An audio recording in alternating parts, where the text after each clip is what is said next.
ברוך אתה אדוני אלוהינו מלך העולם, שהכל נהיה בדברו.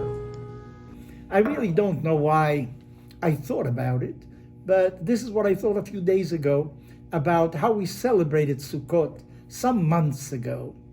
What is this festivity of Sukkot that we Jews commemorate? Well, God tells us at a certain time, immediately after the high holidays of Rosh Hashanah and Yom Kippur, go out of your home and you should live for 7 days in a hut. Outside of Israel, it's really 8 days. Live there, eat there. Some people even sleep there. And I always thought to myself that that is really a democratic type of festivity, because our homes differ a lot, but when it comes to a hut, what can be the difference between one hut and another? They're very simple. Of course, I've been to some huts that have fine woods as panels around the sukkah. They also have beautiful art. Others don't have that much, but the difference can't be that much. I even remember that some people that lived in a climate that was sort of hot, they even had an air conditioner in their sukkah. And those that live in the northern hemisphere, where it can be cold already because Sucot is around the end of September, in October, they had heaters in the sukkah. But as I say, the difference can't be very big.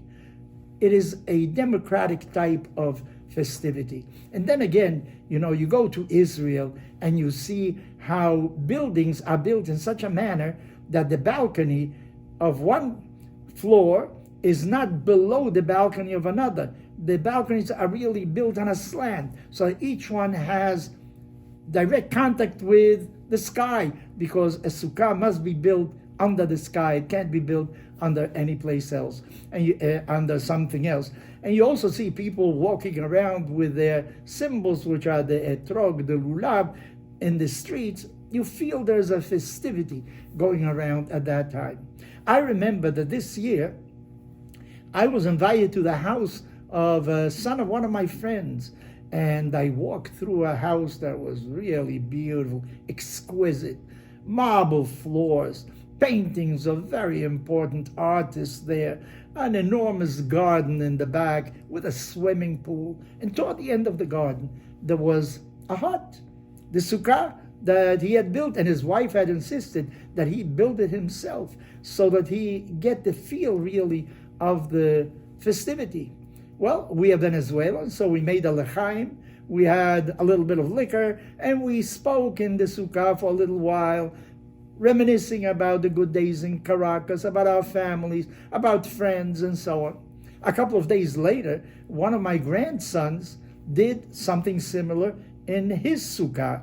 He doesn't have such a sumptuous home, but the sukkah was more or less the same. He invited us for hamburgers and hot dogs and French fries. Well, he didn't have any steaks there. Expensive meats he didn't have, but he had things that I think everybody likes. As Jackie Mason says, you don't have to develop a taste for French fries. We all love it. So we enjoyed it very much. And we talked and spoke about plans for the future, about the school of his children, and so on. It was a tremendous night that we spent together. And there were no steaks there. There was nothing really expensive. And I said to myself, we all know what is a home. A home is not marble. A home is not expensive art. A home is really people. You can build something. You can build an edifice, build a tremendous house. But if nobody lives there, it's not a house. It's not a home.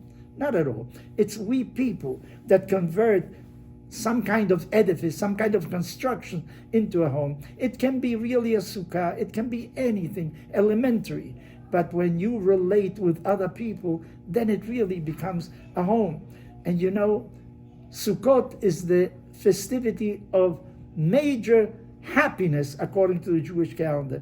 Happiness is not something that you can experience just by yourself. You need others to share it with, so that Sukkot is really a festivity of sharing experiences, sentiments, brotherhood, common interests, and above all, the love that always has to exist between human beings. So remember, It is not the luxury. And I appreciate luxury. I don't want to say that I don't. I appreciate good things, but I know that a home are really the people that inhabit in that place. They convert any house into a warm home.